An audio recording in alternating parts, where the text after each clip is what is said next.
да, то есть коралловые рифнорки, да, там где-то, знаете, какая-то Уолли мультик, да, есть такой, там где-то может зарождаться маленькая жизнь. У нас произошло это на Элемеках, вот, за вот эти 2 года там коралл ревосстановился.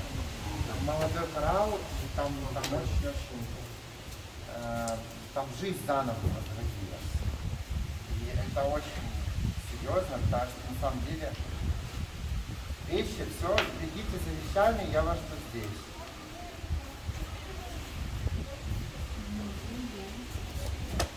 Я что утром говорил, что все мокрая, сгоревшая.